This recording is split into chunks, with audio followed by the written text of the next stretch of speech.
So, Michael, I know you like to go on social media and see what's trending, follow what's going on in the world, don't you? I quit Twitter for Lent. Okay, well, therefore, you will not have seen all the hype about the Minecraft movie. No. Yeah, and of course we did our Rotten Tomatoes predictions for the Minecraft movie, which we of course will go through at the end of the review of The Breakfast Club. But yeah, well, it's interesting actually because of course The Breakfast Club is about kids or teenagers, and the Minecraft movie is also appealing to teenagers and showing that yes, actually, what the vice principal in The Breakfast Club did, treat these kids with contempt.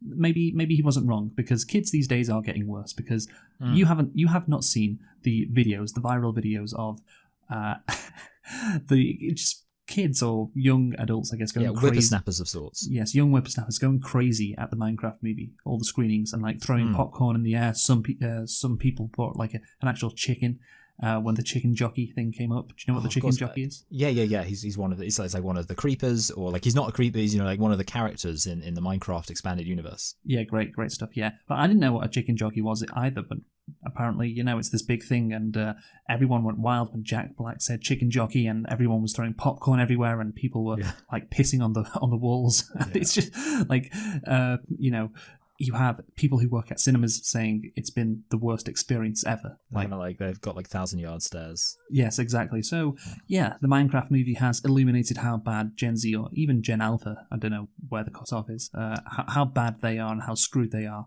And Mr. Vernon was right. Just he was about 40 years too late. You know what, Luke? I think it's about time someone said it. And I think that you, rather than just saying that this guy was right, maybe you should go out there and beat up some kids. Maybe I will. Good. I'm proud of you.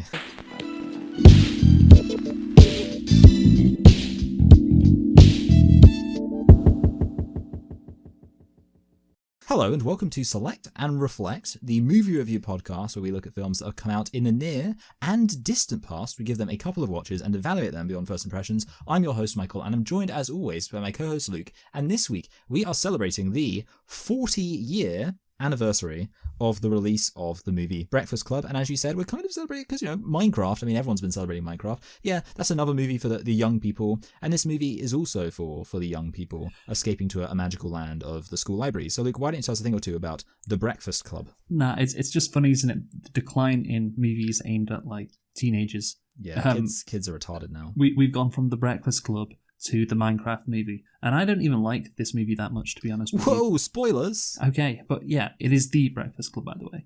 It's not just any Breakfast Club. Oh, sorry, I wanted to say a Breakfast Club, and I apologize. we reviewed a Breakfast Club. Yeah, so The Breakfast Club is a 1985 American indie, I guess because it's independent. Yeah, that makes sense. Yeah, everything's indie nowadays. So it's a teen coming-of-age comedy drama film. Those are interesting because if you do them right, well, If you do them good, they can be good, I would say. If you just don't do them incompetently, people will be like, oh yeah, I like this movie. Because they associate it with their childhood. Yeah, it's like, oh, that's relatable. So there you go. Anyway, again, I'm not really spoiling what I'm not really concealing what I think about this movie. Yeah. I'm rather spoiling it. But as you said, The Breakfast Club was directed, of course, by John Hughes. We reviewed one of his movies last year, didn't we? Yes, we did. And that was Home Alone. No, it was 16 Candles, right? Yes, 16 Candles, starring Molly Ringwald. And she's back again. Yeah, that's good. So it was also written by John Hughes, of course. It was produced by John Hughes and Ned Tanen. And it stars John Hughes. Unfortunately, it does not. It stars Emilio Estevez, Paul Gleason, Anthony Michael Hall, Judd Nelson, Molly Ringwald, and Ali Sheedy. It was released on February the 15th, 1985 in the United States. And Michael, can you guess what the budget was for The Breakfast Club? No.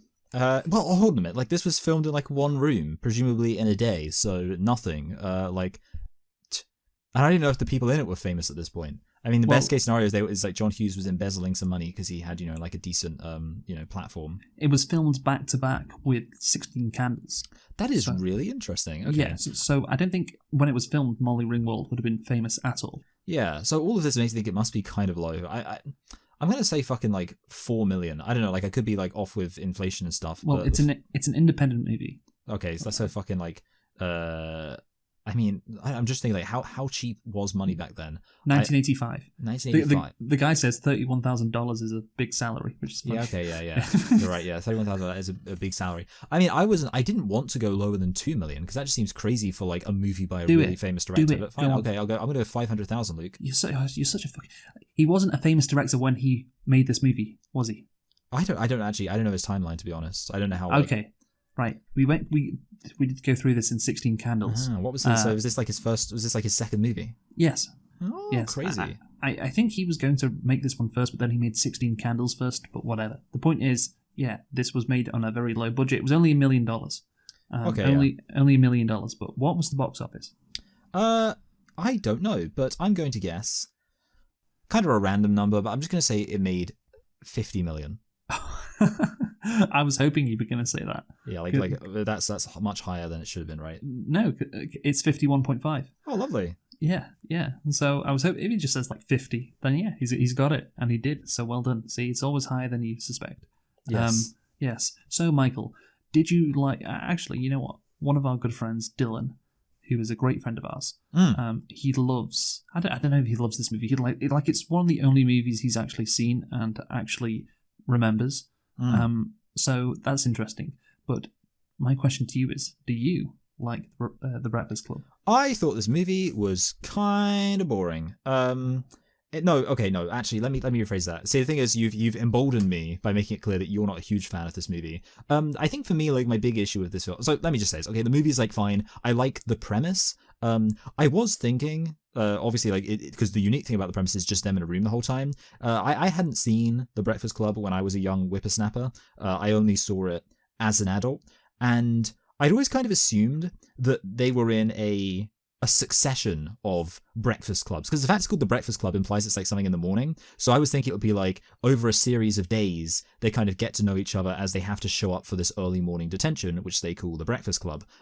Instead, obviously they're just there for one day. And with that said, I didn't really buy like a lot of like the character moments, which is a bit of an issue considering that some might say that this is a very character driven movie. Like I didn't really get to the end of it and be like, oh man, I really just feel like I totally connected to these characters. It's entertaining, and like I don't think it's bad, but it just wasn't hitting me where I live, is the expression I believe I sometimes say. I believe that these characters had these introspective moments, moments of sincerity where they reveal themselves to almost strangers because of the weed, because of the marijuana that they had taken. Yes. Which I believe they call the devil's lettuce. Yes, and I hope that's the case. I hope they were. I don't know the timeline, obviously, because they're there for hours, but I would hope because they weren't like as high as they were before. But I assume they were still. Yeah, so you're saying this is literally just a stoner comedy? Yeah, they were stoned essentially, so they were saying things that they wouldn't say otherwise, and that's what allowed them to reveal, part of their characters. Yeah. But yeah, I am disappointed in you though, because you said you found this boring. And I'd just love to come across a movie which you don't find boring, but your ADHD adult brain, this is really good movie I watched recently called the Minecraft movie. I actually liked. There was a lot of entertaining stuff that happened in it. You actually might like that. You actually should go and see it, because maybe for once you'd find a movie that you like that isn't, according to you, boring. I think I would. To be fair, I did kind of walk back on the boring thing, because what I really meant is just I didn't connect to it. I wasn't sat there like actively going, ugh. I was just sat there being Do that again. Ugh. Is that good for you? I just it's more like I wasn't. I mean, I guess it's the type. I was going to say I wasn't like as engaged as I would have been from. We can call that boredom, and we can call it ADHD. Let's ignore me and my attempts to reframe it. So yeah, well, I'll talk about like the format or the concept in a bit when we get into the movie. But yeah, my thoughts on this movie were it was kind of shallow. And that is maybe unsurprising. I don't know. Do people consider this a deep movie, a profound movie about teenagers, at least in the 1980s? I'm not sure. But it seemed to me to be quite shallow. And this guy, John Hughes, for this movie, he has one trick. And I think, we reviewed a movie recently where I talked about this guy. He had one trick, which is to subvert everything. And that kept happening. Yes, we did. Let me see. I'm going to try and work out what that is. It's not... It was Wicked. Okay. Oh yeah. Okay. Yeah. Yeah. So the musical Wicked, which of course was released last year, Wicked's one trick was so you think that the Wicked Witch is wicked, but she's actually not. She's a good person. You think Glinda, I think, this nice witch, whatever she is, she's not a witch, I don't know, a fairy? Yes. Yeah. The point is, like, she's actually not nasty. She's actually quite a nice... Sorry, the other way around. She's not nice. She's actually, quite nasty and a bit of a bitch. Yeah. And you had all these subversions on what you would expect from these characters in this movie. For an origin story of all these main characters in the Wizard of Oz, and the same thing here with the Breakfast Club.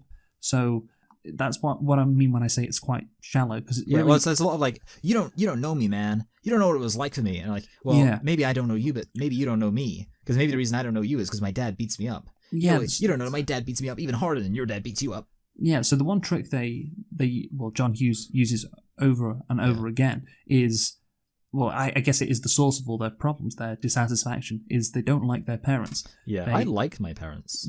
Great. They all hate their parents, and that is the source of their unhappiness, and that is the reason why they are in detention. It's not because they're bad. It's not because they're just spoiled brats. It's because of the kids, that they're not being mentored correctly. That is the issue. They're not being brought up by parents who care about them. And that's the case with all of them, and all of them are a lot deeper than their stereotypes would suggest. And that's what I mean by, the one trick over and over again. It's not, once you can see the formula, because that's what it is. It's a formula. You're like, okay, fine. And okay, that is, it's not a bad thing necessarily, but are any great truths revealed, or the characters say things which really makes you sit back and think, despite the fact that the playbook is the same for all of these characters? And I would say no, it does not. It really does not. So you're just left at the end of it thinking, yeah, I get what you've done here. It's good. Like, it's not bad. It's kind of interesting, and it's a nice idea, but there's nothing really that deeper to it, ironically, considering the movie is about how deep these characters are and how these characters aren't one-dimensional. But like, unbeknownst to you, this movie actually gets beaten up by its dad. So I bet you didn't realize that. This movie goes home and it's like, oh, I see you tried to be a coming-of-age story, did you? You'll never be shit. Yeah, exactly, yeah. But it is ironic how the movie, again, is about these characters, There's a lot more to them than you think.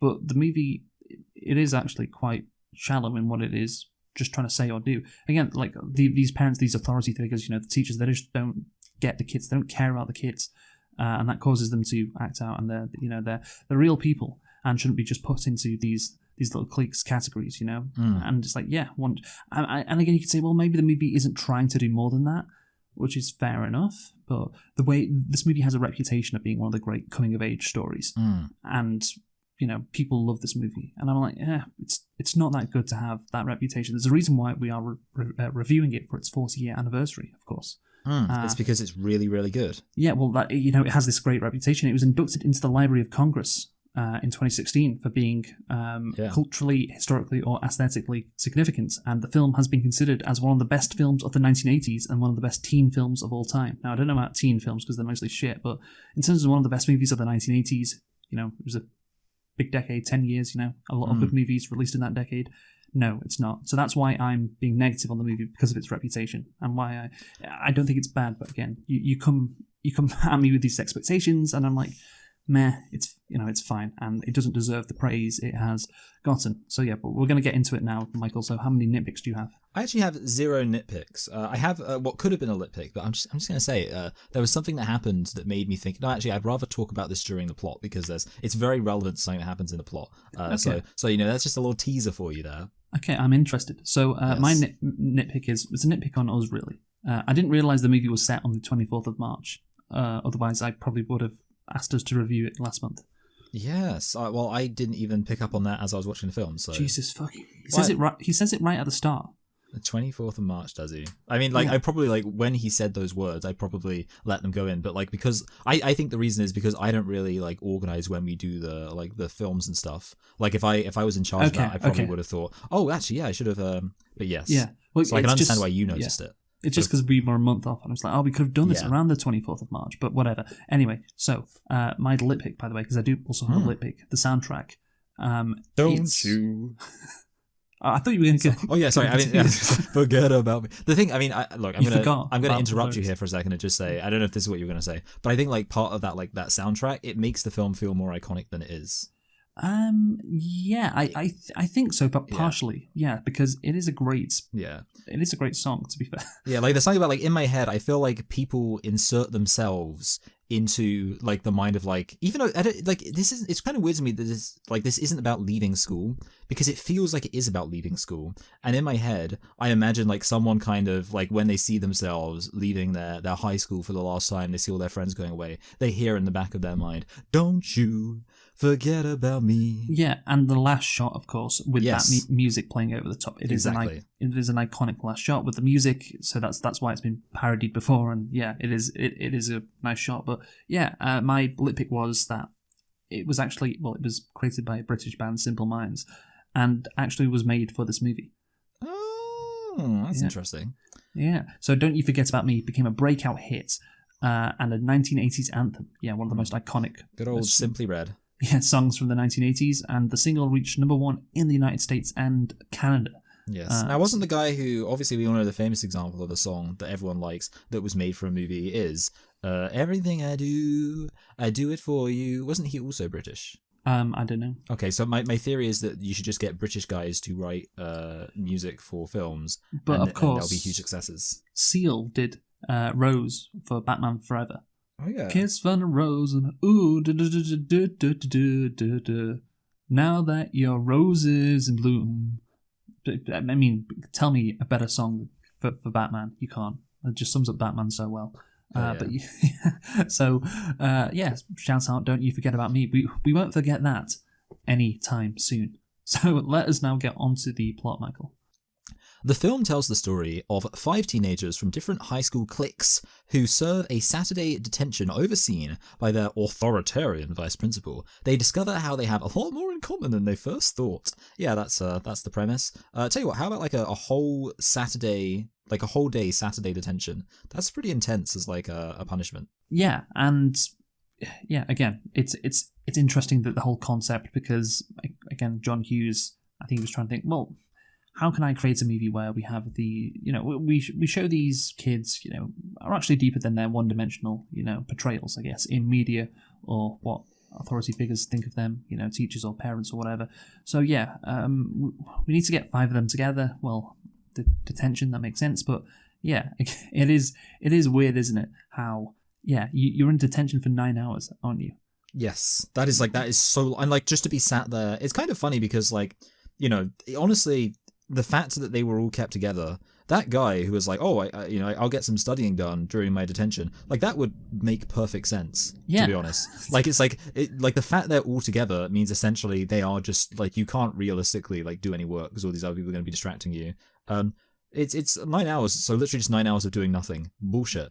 Yeah, I mean it's a crazy punishment. It's like torture. Like, yeah. So we're not allowed to do anything for 9 hours. We're not even allowed to study, apparently, which would make sense. But yeah, what happened to like a couple of hours after school? Yeah. What happened to that? Yeah, I think like literally the longest detention that was like customary at my school was only half an hour after school. I mean, like I don't know if like anyone ever really took it up a notch. And yeah, I don't think I was ever in detention, to be honest. I never had an after school detention. I got I got one lunchtime detention because I was eating some sweets, and you weren't allowed to like eat sweets in like the school. Like, you had to go to the designated eating place if you wanted to eat something. So I was eating some sweets, and a teacher came up and said, oi, you need to put those in the bin because you're not allowed to eat here. And I just like kind of instinctively put them in my mouth instead, because I was just like, oh, like I'm not supposed to have these sweets. Okay, I'll get rid of them. And then they considered that to be in some way defiant. So they were like, you have a lunchtime detention now because you... Wow. And I cried. No, I didn't really. But yeah, so I want to get into what Roger Ebert says, by the way. Oh, yes. So Roger Ebert described the film as more or less predictable, but noted it doesn't need earth-shaking revelations. And I do like agree. It is kind of predictable, I guess, in the path it goes down. It could be more melodramatic, which would actually make it worse. Yes, but that would mean it wouldn't be as boring to you. Yes. But that's it wasn't boring to me. I wouldn't describe it as that. So I think the drama is fine, but yeah, it is predictable. And he also highlighted that it's about kids who become willing, to talk to each other, appreciating its realistic dialogue. So yeah, I don't really agree with that so much, the dialogue, but I don't know, this was 40 years ago, it's in another country. I can't imagine when I was, a teenager talking like these kids talk.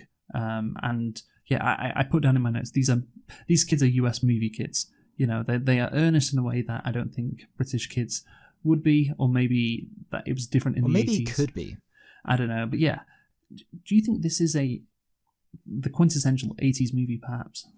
I in some sense, the thing is, I often think of the 80s as being quite fun, and that's kind of a counterpoint, because I wouldn't say this movie is like super fun. Young rebellion, I think, is very associated with the 80s, because everyone was sticking it to Reagan. Yeah, and everyone had a car because they could afford it now. Yes. Yeah. Well, certainly white, upper middle class kids. Yeah, and yet they still stuck it to Reagan, even though he's the reason they could afford a car. Yeah, I know, but yeah, good point. But yeah, it's weird because it is. Some said it's like the ultimate 80s movie, but it does subvert those typical 1980s tropes, doesn't it? Yeah. That's absolutely. That's the whole point. So just kind of funny the contradiction there. The plot, as it were. Let's just get back to the plot. Yeah, it's kind of simple. Obviously, what it's trying to do, you can see from if you know about the movie from the word go. It's like, oh yeah, this is going to be somewhat interesting. It's it's quite a simple concept for a movie, but it's a concept that I enjoy. But again, it just does not get that deep or profound, and I don't know if it could, by the way. But yeah, again, I don't want to. It feels like I'm criticizing the movie, but it's just a fine movie which I think has got a reputation which it does not deserve, basically. Yeah, so, it's a hard thing to live up to. But the movie only has itself to blame, because if it was even worse, then no one would like it. But the fact that it's just okay means some people like it, and therefore, it what's the word? It dug its own grave there. Yes, let's talk about the main theme now, which of course is quite obvious as well. Yes, I would say the main theme of the film is the struggle of the American teenager to be understood by adults and by themselves. It explores the pressure put on teenagers to fit into their own realms of high school social constructs, as well as the expectations of their parents, teachers, and other authority figures. On the surface, the students have little in common, but they bond over a common disdain for the aforementioned peer pressure and parental expectations. Yeah, absolutely. I mean, these kids, we kind of already touched on that, but I don't know if that's a specifically 80s thing, being oh man, my parents are so overburdening. I mean, I guess because now they own cars. Yeah, I was going to talk about that. This, of course, we talked about how yes, the themes are obvious and what the movie's trying to do is obvious, and it doesn't actually get that deep, yada yada yada. But let's talk about how this movie, whether teenagers today can relate to this, or even when we were teenagers, could we relate to this? And I think the answer is no, because I think things are just completely different nowadays. I think certainly, I think this would be the case in America. Parents do care more about their kids, and I think they have them on that comes with two things. Number one, it means that they take a bigger interest in the kids, and so you just don't see one of the kids hates my parents don't know anything about me, man. Yeah, all of that shit. You just wouldn't see that, and I don't think you wouldn't see this a lot. Kids' parents peer pressuring them into being really good at school or really good at sports, Oh yeah, pressuring them into bullying people, which is fun. It's a real alpha move. Yeah, I think that has decreased as well because parents have become more touchy-feely, as it were. Some might say gay. They've become more gay. I think that's fair to say. Yes. Good rhyme.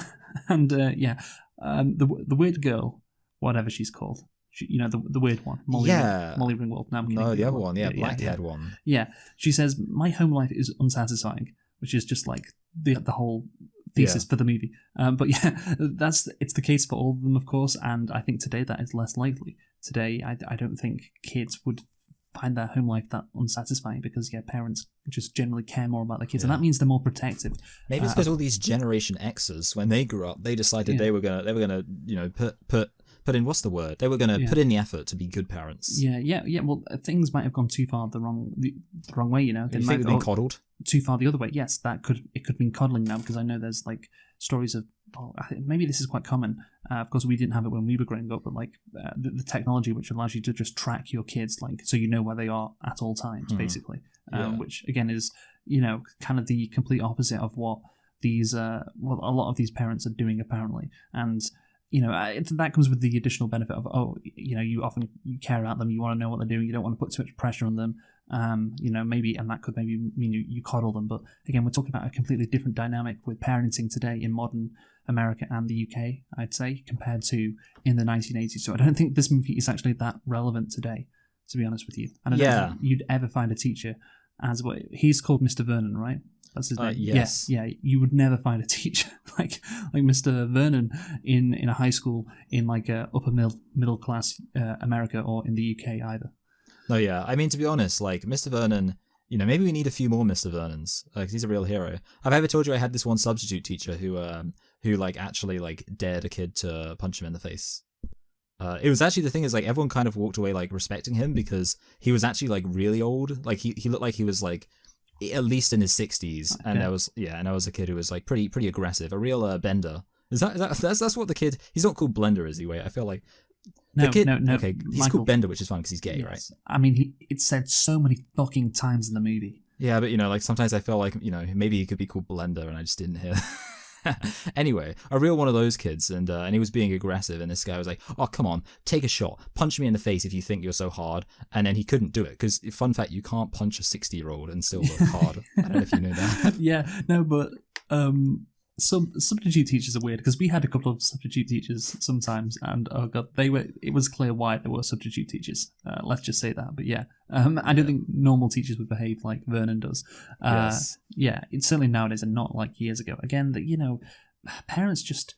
There's just a whole different attitude to parenting nowadays. There's a whole different attitude as well from teachers, you know, in terms of looking after kids. Maybe inspired by The Breakfast Club. Maybe they, you know, teachers or parents. They watch this movie before they like start on there, like, oh man, this is gonna. Well, the problem is, you know what it all was? It was bloody Robin Williams. Robin Van Persie. No. It was basically like I mean, because that's the meme now, right? It's the like, I know there's an SNL sketch about it with Hamilton McGee, where he's like, oh man, you know, like he's like, hey, what if I told you that the greatest rapper of all time was Shakespeare? Okay, yeah. I still think that was a stereotype maybe back in the day, like the teacher who was trying to be down with the kids. This is kind of a different thing of like the average parent or the average teacher just caring. Well, maybe not the average teacher. You just wouldn't get a teacher like Vernon. That just would not happen. But the average parent just being more attentive to their kids' needs and not, you know, having this toxic influence over their lives in one way or another. And that could have, again, repercussions of like this kid now lacks the freedom, and that could, you know, be bad in other ways. But Gen Z don't seem to care because they're on their phones on social media all the time inside. So, you know, that they don't seem to care. They can't go out and do stuff because they don't want to. But yeah, so let's move on now to the script. On Saturday, March 24th, 1984, 5 students at Shermer High School in Shermer, Illinois, report for an all-day detention socially awkward Brian Johnson, who, fortunately, at least in the future, would go on to reverse aging, jock Andrew Clark, shy loner Alison Reynolds, popular girl Claire Standish, and rebellious delinquent John Bender. Lol. There you go. I'm glad you found his name so funny. I did, yeah. I thought his name was really funny because it's because Bender is gay. Also, he has fag written on his locker. So yeah. It's, I don't know. Like, is Bender a slur in the United States for being gay? Because I don't think it is. I don't think it is. Yeah. One of the Futurama characters was called Bender, and he's not. They never make any jokes about him being gay. But obviously they have the term bent. They have. Are you straight? Are you bent? They have that in the United States, right? Like, surely. So yeah, because of straight, yeah. Well, yeah. I looked it up, and AI Overview said no, Americans do not typically use bender to mean gay. The term bender is more commonly used in the US to describe a period of heavy drinking, often a binge, or drinking men's cum. Yeah, okay, wow. Yeah, but yeah, we call that binge drinking, I guess. But I have heard of that, going on a bender. Yeah. But yeah, I obviously, when you say it in that context, you know what that means. Going on a bender, though, if you were trying to be homophobic, could mean a different thing. But yeah, obviously in the United States, they don't use that slur, which means his surname is not funny, which is unfortunate. Did you know that a bender is also in the UK a 6-pence coin? But yeah, also the school library is just so nice. I mean, John Hughes has been criticised for like making movies in his bubble, you know, because you've got Ferris Bueller's Day Off, this movie, and 16 Candles, all about, you know, of course they're all set in Chicago, but not, you know, the black Chicago, you know. The proper real Chicago. Well, not even Chicago, like the suburbs of Chicago, the white upper middle class suburbs of Chicago. And yeah, you can tell from that library, that is a really nice library. Yeah. There isn't a single black kid in that whole school. Probably not, honestly. Probably not. I can't think of any of like the. Do we? Oh my god. We don't actually see any other students, do we? No, even the fucking janitor is a white man. He's not he's not Mexican, you know. He's a white man. He should be wearing a suit and tie, but that's just how fucking Yeah. wealthy this area is, Yeah, it's respectable. I mean, like it's kind of maybe that's one of the reasons why people like these films. I do think like people like the escapism of some high school, like American high school movies, where you can be like, oh man, like what a great. I mean, that's like the main reason why people like Harry Potter. Let's be honest, it's got nothing to do with the magic. It's a whole fucking. What the fuck are you talking about? It's a whole different concept. You talk about escapism. This isn't escapism. The appeal of this is relatability. Like, so I was just saying because like the schools looks really nice, so people like the nice schools. Well, yeah, but I don't think that's why people like this movie at all. Because the school looks nice. I'm just saying. I think they're like looking at it and saying like, oh, that I could get some real good work done in that library. Your facetiousness has, again, it's the one trick that you do. Yes. John Hughes has his tricks, and the one trick. He's a one trick pony, as are you. Yes. When you get called. Thanks for comparing me to a great artistic visionary like John Hughes, who you call a paedophile in our review of 16 Candles. Yeah, he's not as pedo-y in this movie, is he? Not so pedo-y. There's that shot of that girl's skirt. Yeah, but that's a POV shot from Bender's perspective. Oh, so that's fine. Yeah, he didn't enjoy that. No, let's move on. Yes, so. They gather in the school library and meet with their vice principal, Richard Vernon, who warns them not to talk or move from their seats and assigns each of them the task of writing a 1,000-word essay describing who you think you are. 2 points. 1, that would definitely be a much easier thing to do if they were on their own. 2, he's very, very bad at enforcing this rule. You can't really blame them for being rebellious when he doesn't actually lay down the laws that he sets. Yeah, I think that's maybe part of the point. Like, he's just do this, but he doesn't actually care about them. He just goes to his office and then drinks in the basement with the janitor, and doesn't really care about them. He says, no one understands me. I would like it if they had him and the janitor talking about how they have a terrible relationship with their parents. Yeah, and again, I think this is how teaching would have changed. I mean, I just don't think you would be allowed to do that. Just leave the kids alone for hours on end. But yeah, obviously, he's not meant to be a good role model or a good authority figure. We'll get to that in a bit. But yeah, I was quite excited when I realized it's just the whole movie is just going to be 90 minutes of these kids in this library, basically, just talking. Yeah, I was actually very much the opposite to excited. No, the thing is, that didn't bother me in itself. But like I say, I kind of thought. I think the one thing about if it had been the way that I suggested or thought it was going to be, based on it being called The Breakfast Club, which is a stupid name for it because, like I say, they're there all day. That's why my plan of it being a series of morning detentions would work better. But the other benefit of it is you could have had, and you can't deny this, Luke, you could have had more show don't tell. So that's just my one thought. If it had been these kids meet over a series of days and then maybe in the intermediary, but obviously I do get from an artistic perspective this novel idea, and you respect it, especially considering the budget limitations. You got to put some respect on that. But I'll just say why I like the concept before I was interrupted. But because I do think that it was going to be a very interesting movie because you just have these kids in this room. It just kind of forces the writer, in this case John Hughes, to come up with inventive ways as to how they get onto the next conversation, or because of course this movie was meant to be good and it is fine. So okay, they're in a room. This must be pretty interesting then, to get some drama out of this. Yeah. Would you say that the limitations perhaps even encouraged more artistic and creative decisions? Potentially. Wow, I didn't know that was possible for me. Yes, potentially. But no, I am thinking. To answer your question, what if they went down a different path? Because again, when I knew, of course, everyone knows about The Breakfast Club, but I hadn't seen it before this review, and I had just assumed because it was called The Breakfast Club, and I knew they were in detention, they would meet an hour before school. Same thought as me. Yeah, each day for detention, basically. And that's what they would be doing in detention, just getting to know each other, and eventually they'd form these bonds. But it's just one day, so yeah, the term doesn't really make that much sense. But whatever, doesn't really matter. They also, by the way, don't eat breakfast.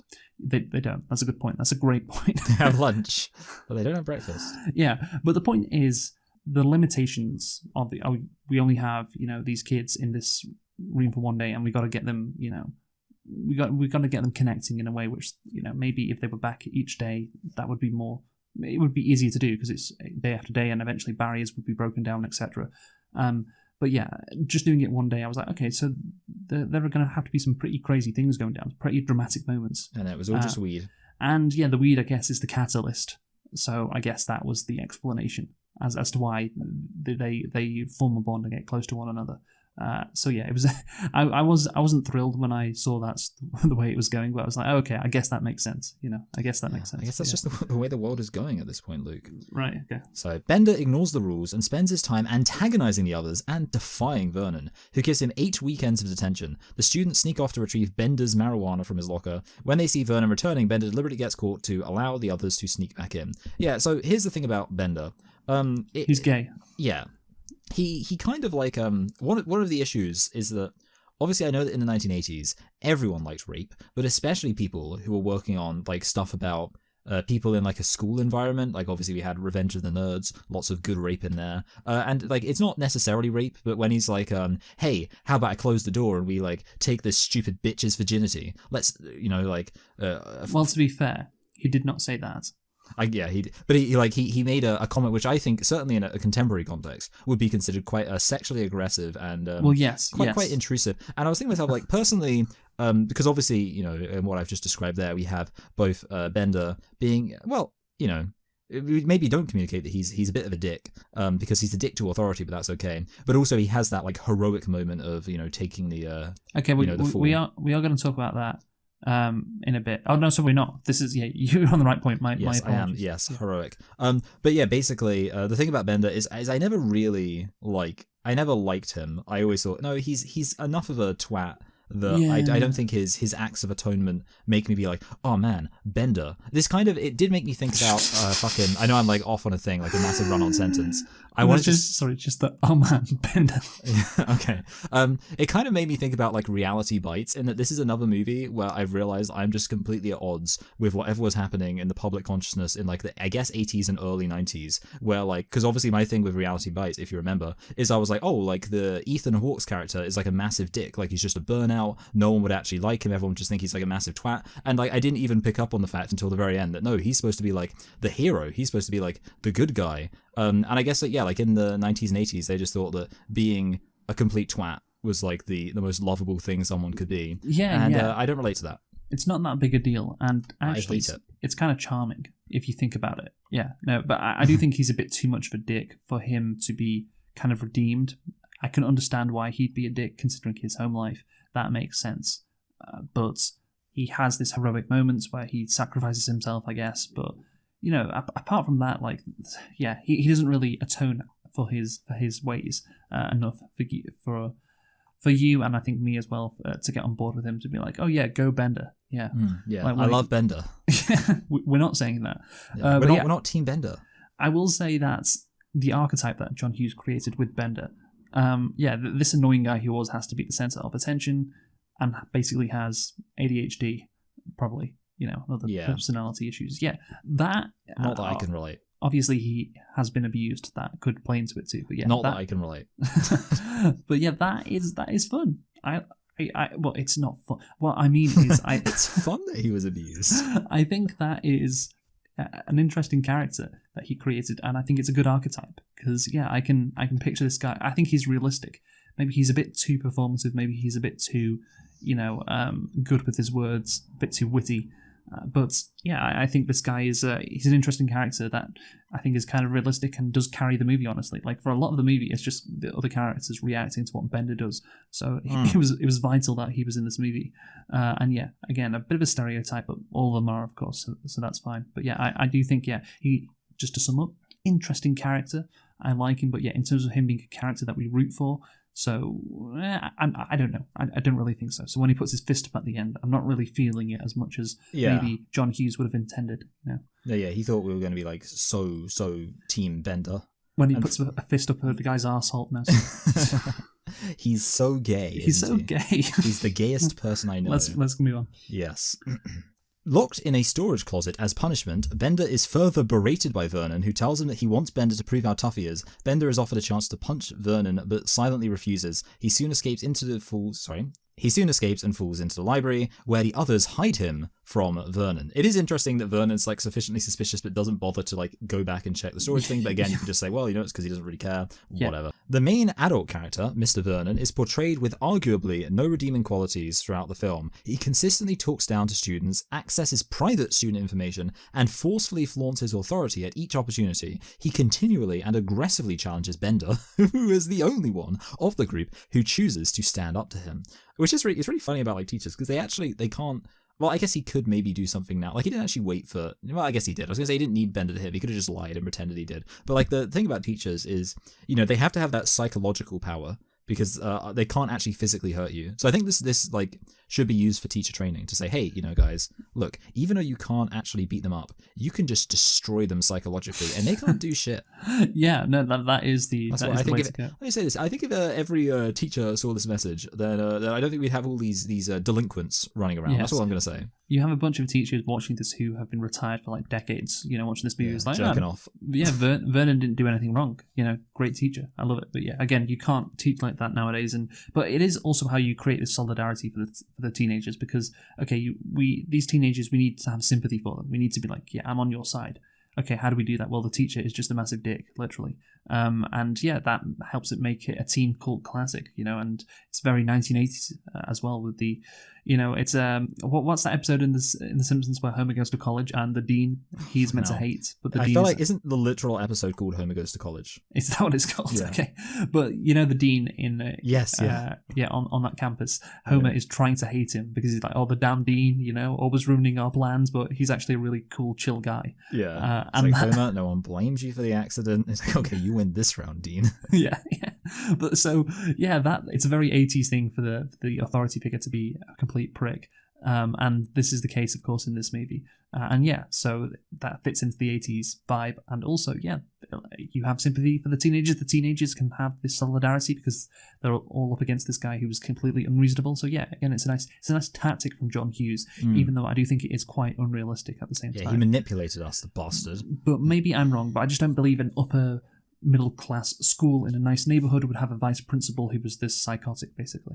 Oh yeah, no, he should have been sent to one of the black schools. I'm sorry, like I know you were implying it, Luke, but I'm just going to say it explicitly. Like that's where we really need teachers like this. I was not implying that, but anyway, let's move on. Molly Ringwald was originally approached to play the character of Alison Reynolds, but she was really upset because she wanted to play Claire Standish, which saw the auditions of Robin Wright, Jodie Foster, Diane Lane, and Laura Dern. She eventually convinced Hughes and the studio to give her the part. The thing is, I like that because otherwise she would have been more typecast, because obviously she was like a kind of sad loser who gets ignored by her parents in 16 Candles. She was a pick-me girl. Exactly. Yeah, and I guess the character for Alison Reynolds isn't a pick-me girl. But she's like popular, basically.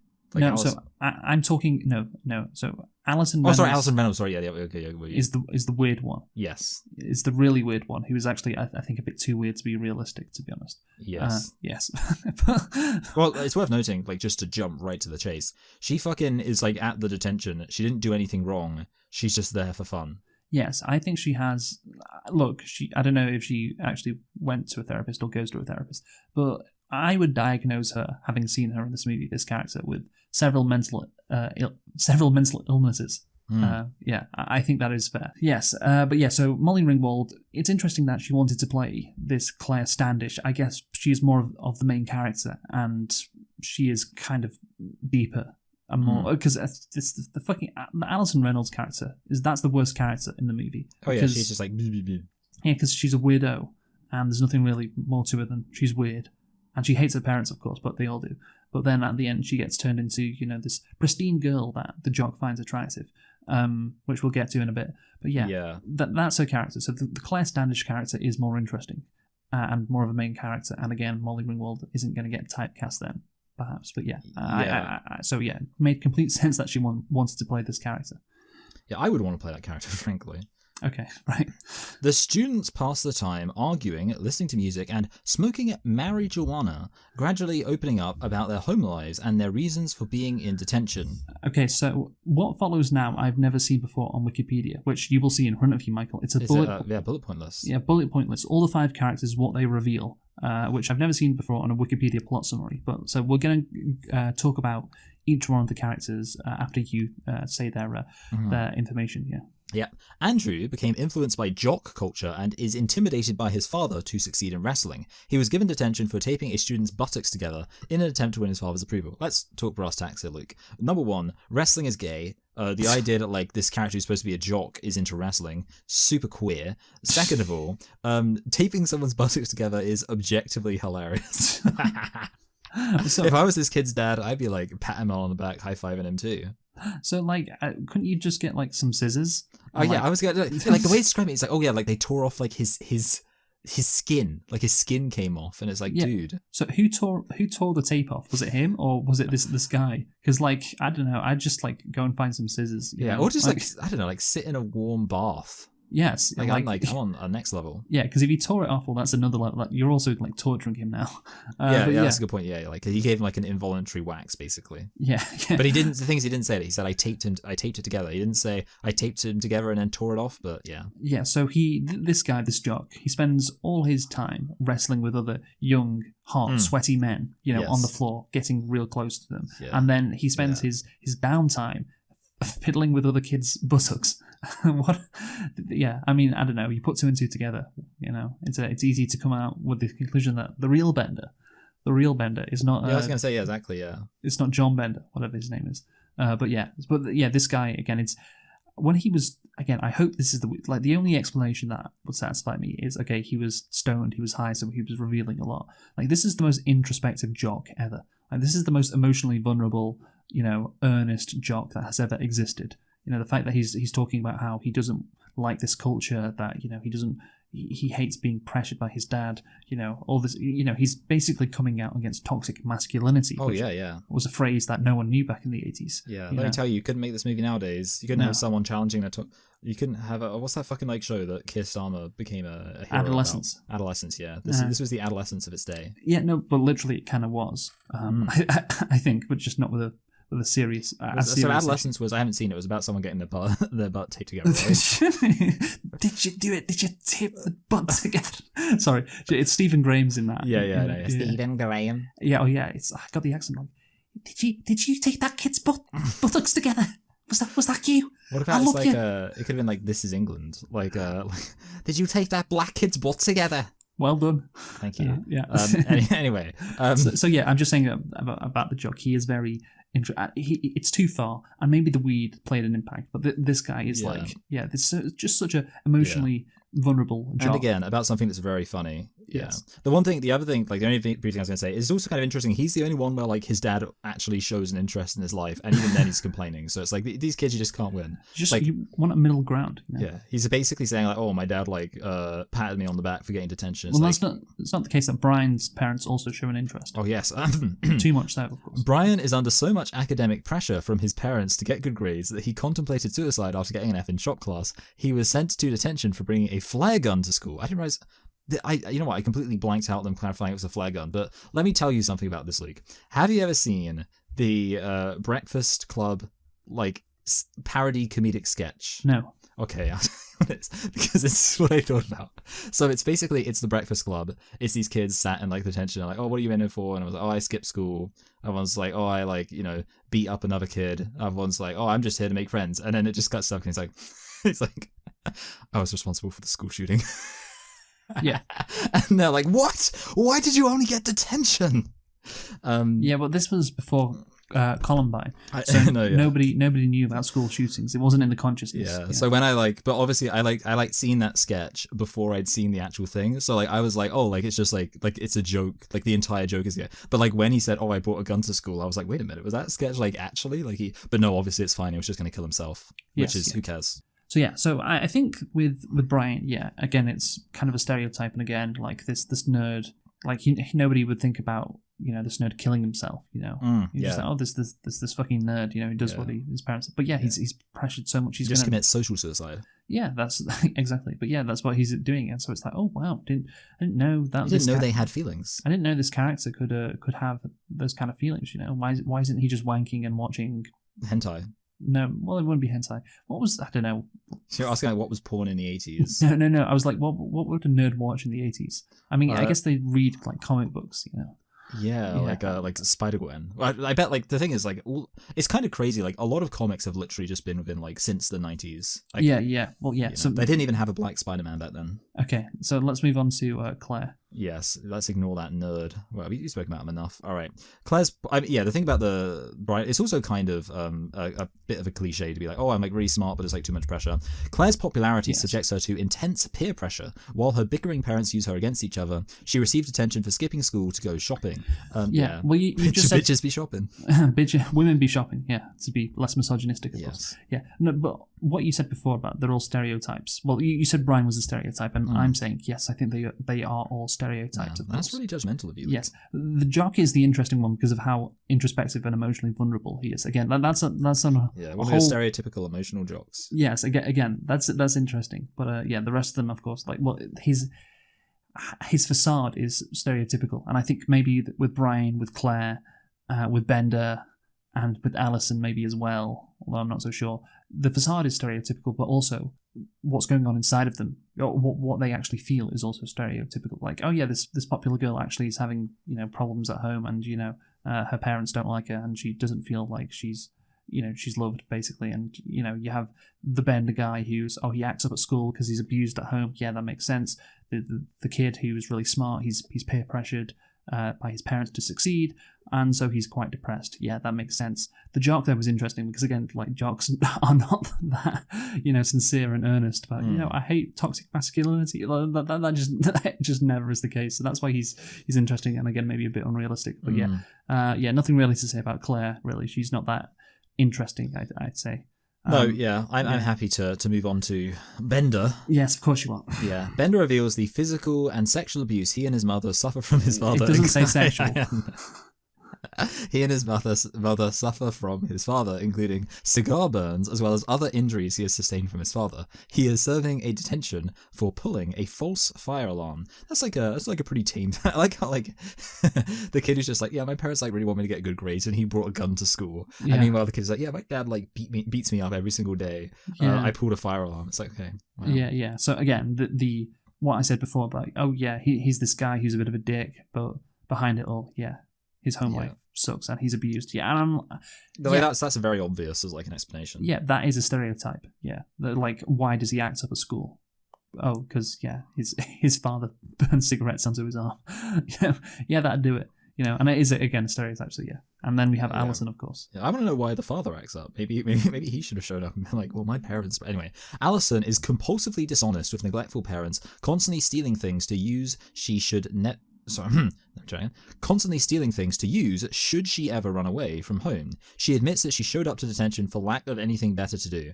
I don't even know like how she kind of got away with that. Again, it makes sense. Vernon, it can all be explained by Vernon being neglectful.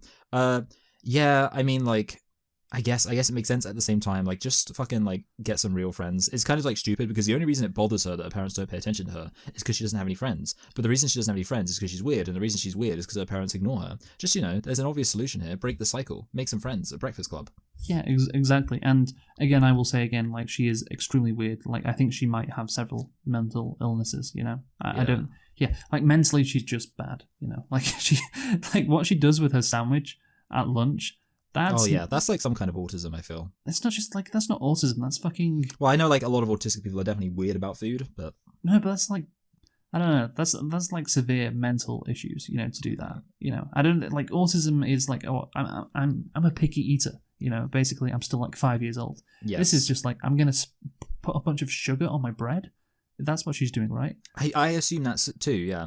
Yeah, like that's my inference. That's just really weird. And she puts crisps in there too. Crisp sandwiches. The thing is, like, I like how like crisp sandwiches. What happened is he was like, oh, like this woman's gonna be so crazy, she's gonna put like crisps in sandwiches. And then someone told him, like in the UK, that's like a common thing. People love crisps. And it was like, it's not that common. Oh, I do it all. I love a good crisp sandwich. Well, that's because you also have mental illnesses. Yeah. I love a good crisp and sugar sandwich. Yeah. Right. So, yeah, but just to sum up on Allison, obviously, she's very weird and. What happens to her character at the end we'll get into. I guess you have to have this weird girl. Even like, that's the thing about her, she's like conventionally attractive even without the makeover, which we'll get to. I just don't believe a girl like this would be, basically just this weird. Yeah, they should have cast more of an uggo. Yeah, literally, yes. Despite their differences, the students realize they all face similar problems. Andrew and Allison Wow. bond over their shared name starting with A, their complex relationships with their parents. Brian and Claire bond over the fact that their names start with successive letters of the alphabet. Shut up. Each feel anxiety over being a virgin. Still, the group suspects that their new friendships will end once detention is over. To be honest, like, I'll say this, I love Claire. I love the fact that she's just honest about the fact that, like, everyone's like acting like she's like a horrible person, but she's just like acknowledging reality. I don't think What you're talking about right now is why people like this movie, because they're like, they get into the conversations and they pick the side of one of the characters. Oh, Like, yeah, I can imagine that. Yeah, Claire. I like Claire because she's making a good point. Well, I, being the superior intellect, I'm thinking about overall, is this entertaining? Does this make sense? And I'm like, yeah, it kind of makes sense, but yeah, it's kind of predictable that they'd have these conversations, you know. Yeah, because of the weed. Yeah, I mean, it's a very it kind of feels like an obvious question in that, like, yeah, that they're together in this specific situation. The clear question to ask is, oh, well, will we continue being friends once the situation's over? I think, you know, it does make, like, it logically extends from a story perspective that they talk about that. Yeah, and there's nothing really that interesting, about these conversations. It was at this part of the movie when they're all sitting down, you know, maybe they are still a bit stoned, I hope so. Yeah, otherwise like, it doesn't, so, like, big man. Yeah, otherwise it doesn't make that much sense that they'd be this earnest. And they're all sitting down. I'm like, okay, here's where we're gonna get some really interesting conversations. And I don't think it's that profound at all. But anyway, let's move on. Yeah. So stereotyping is another. Oh yeah. This is from Wikipedia. Yeah. Stereotyping is another theme. Once the stereotypes are broken down, the characters empathize with each other's struggles, dismiss inaccuracies of their first impressions, and discover they're more similar than different. Yeah. Wow. I mean, that's like crazy, man. Yeah, again, that's what, you know, it's quite obvious. And it's fine that the movie wants to do that, but again, don't call it like a masterpiece and one of the best movies of the 80s when it's obvious what it's trying to do and it's not that interesting what it's doing either. So yeah, anyway, let's move on. Yeah. Claire gives Allison a makeover, which sparks romantic interest from Andrew. Later, Allison and Andrew kiss, and she rips the state championship patch off his Letterman jacket to keep PJ O'Rourke interpret. Sorry, that's a full stop after That's keep. it. Yeah, sorry, yeah, I didn't. Yeah. And she rips the state championship patch off his Letterman jacket to keep. Okay, we're going to talk about the makeover, which people have commented on and do find controversial because, again, I think she was like conventionally kind of attractive, and she looks worse with the makeover. Yeah, she looks like more of a pristine, you know, 1980s, you know. Yeah, she kind of looks more 1950s. Yeah, I guess so. You know, like a more conservative, like what John Hughes would imagine, like, oh, that's a girl you'd like to date, that's a girl you'd like to bring home to your parents, you know, that kind of thing. Instead of just, you know, what she looked like before, which was fine. I don't think she needed like a makeover. I don't know, but certainly I think the fact that John Hughes felt the need for her to get a makeover, and now she's attractive to this jock, I think it feels like very like a modern trope in a way. Like I often think I don't think so. Well, I think it reveals John Hughes's conservative tendencies, I think.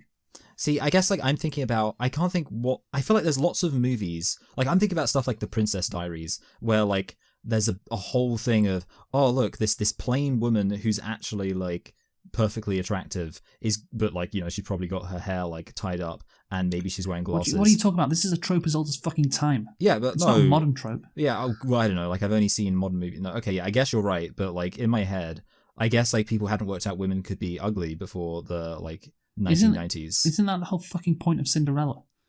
I guess, but like she's animated, so I don't think they even try and make her like they don't pretend she's not hot. Well, but look, the trope exists. Fine, whatever. The point is that it's something fine. You know what, Luke? It's not modern, it's common. That's what it is. It's everywhere. It's been around for ages, I think. Yeah. Yes. But like in this case it feels especially inappropriate just because like there's no reason to think that like being attractive would matter to her either. Like in your favorite film, The Princess Diaries, you know, the point is that she's ugly and that's bad. Okay, yeah, right. No, but so yes, I don't think it would matter to her. It's weird that it would matter to her, certainly. Yeah. It's maybe she likes the attention she's getting from what she called Claire. Maybe she's a lesbian, maybe, but no, that would be. That's a great no. But yeah, but that would be. I'm gonna rate this an 8 out of 10. But no, but of course she wasn't, because this is a conservative movie by a conservative guy, John Hughes, who made movies which seemed to be transgressive. Yes, exactly. Yeah, that's a good word for it. Transgressive.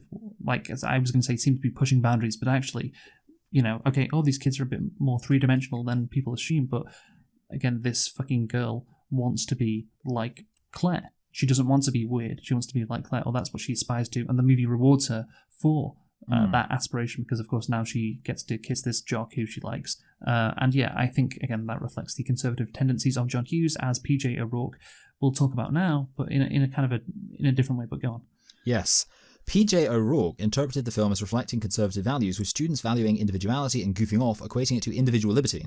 Yeah. So they're suggesting that, getting freedom from rejecting those conservative values, if you can imagine such a thing, Luke. But yeah, so again, individuality, liberty, yeah, certainly not anymore, but yeah, back in the day, conservative values, I think, for sure. In the 1980s, that's what, the conservatives espoused a lot. And nowadays, I think that's changed, but back in the day, certainly, yeah, that was the case. And I was just I was just remembering this comic thing I saw. It was a bunch of kids outside detention, and one was like, I said shit. And then I was like, I said fuck. And I was like, I said Christmas. And I'm imagining this movie, but it's set today. It's produced by the Daily Wire or something. It's The Breakfast Club 2.0. And it's just they're all there for because they got cancelled. Yeah, but if Alison was a lesbian, again, that would be fit more with her character, and she can't be herself, because of her sexual identity.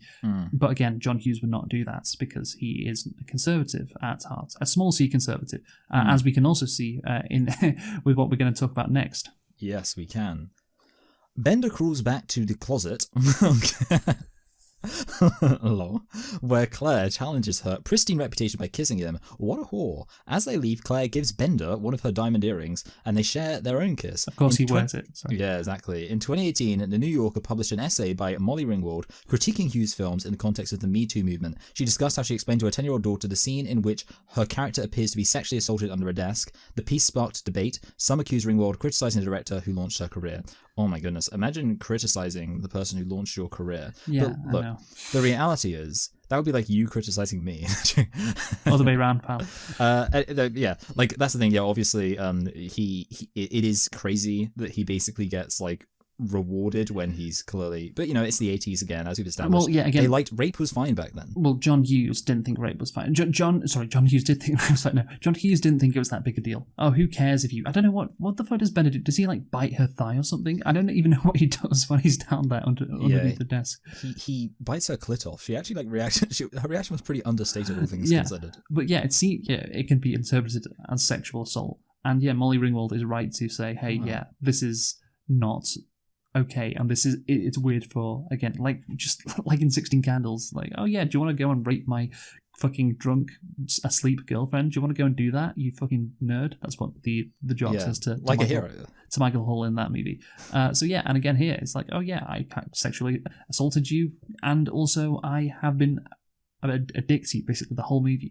Bender does not like Claire, has insulted her time after time, but she still kisses him because apparently it's this thing in the 80s and the 90s and up until the modern day. Exactly, yeah. Of if you're a dick to a girl, that means she's gonna like you, even if you kind of sexually assault her. I think that means that she's gonna like you even more, and she's actually gonna kiss you for some reason. But yeah, it doesn't really make sense. But again, this was John Hughes' MO. Sexual assault isn't that big a deal, apparently. No, yeah. But I think that's the ultimate message of the movie, which is, yes. You love to see it. I like to see a movie that has a point, and that's something you got to respect, whatever the point is. Yes. Vernon reads Brian's essay. Oh yeah, we didn't mention the essay is a good framing device, kind of. I mean, it's fine. Which asserts that the vice principal has made petty assumptions about all of them, and declares that each one of us is a brain (brackets Brian), an athlete (brackets Andrew), a basket case (brackets Alison), a princess (brackets Claire), and a criminal (brackets Bender. Does that answer your question? Sincerely yours, The Breakfast Club. Do you think like he was when he just made up that name? What the fuck are you? He made up that name without consulting any of them. Because the vice principal reading this is The Breakfast Club. What the fuck? Did they create their own little name for themselves? Bender walks home across the school's football field and raises his fist in the air triumphantly as he leaves. Yeah, I don't know what it's kind of my work here is done. What do you mean? You didn't do anything? No, but he allowed these. Oh, they I guess became free. Yeah, to kids to come out of their shells and admit their problems. Giving them weed. Yes, well, he knows he has problems. He's aware of it, and he knows he's not going to escape them. Perhaps that's the interpretation. But all these kids, who he could tell because he's just emotionally, this emotional genius. He could tell they were all struggling with different issues at home, and he's given them a bit of freedom, and that's what he's happy about. And he's going back to what he did before. when he sacrificed himself to save the others, he kind of did the same. Maybe that's because he's the real hero of this movie. Again, what he does previously in the movie means we can't really root for him at the end, but whatever. The point is that yes, it was a day for him, and of course he gets fucking kissed by Claire as well. It was a day for him in which he succeeded in doing something in his life. He brought value, to other people's lives, which is something that apparently he had not done. So that's what gives him the satisfaction. I think that's how to read into that. And so, yeah, good for him, apart from all the shit you did. But yeah, that's why it's an iconic last shot with the "Don't you forget about me." Yeah, it works quite well. So yeah. Yeah. Also, at the essay, I know you said it was a good framing device, right? Yeah. Well, the thing about the essay is like it was a good framing device if the film wanted to like have a point. I would say, considering how useful that framing device is, of like they have to write an essay about who they are. Like they literally have a moment where they can make a thesis statement. Obviously, the thesis statement that they give isn't some like incredible transcendent message, but I suppose you wouldn't expect it to be. So I guess I don't know. I suppose it's a wash. Yeah. I think that's the case. Like it's just the message is kind of what you'd expect, and it's you don't get us. We are more complex than you. You're trying to put us in these boxes, but we're not going to go in those boxes. We're out of those boxes now, and that is basically what the thesis of Brian's essay says, which is a nice way to sum up what the movie's theme is. But of course, the theme was obvious already, and again, it's not that interesting. So it wasn't that great, I think. But let's conclude anyway. Michael, you go first. Yes. So I think the positives of this movie is really like in the premise, like it is an original novel idea, and like the characters at least are kind of well drawn, even if they're not exactly subtle. The big limitation is, I mean, it's very cliche, and also, in some sense it just comes down to the fact that we're not huge fans of rape, and the fact that a lot of the like the emotional crux of the movie and like the way it kind of hinges thematically on this guy who's a massive twat, it's not great. I feel like I could justify giving this film as low a marking as a low 6. I could maybe justify a middling 6, but I think a low 6 is kind of reasonable considering, like I'm mostly just like the big credit would be for the premise, but in terms of the execution, it's not actually that great. Yeah, I mean, but I think what Roger Ebert said was correct in terms of like the execution doesn't have to be great, and I don't think it can be great because again you're dealing with fucking teenagers who are retarded.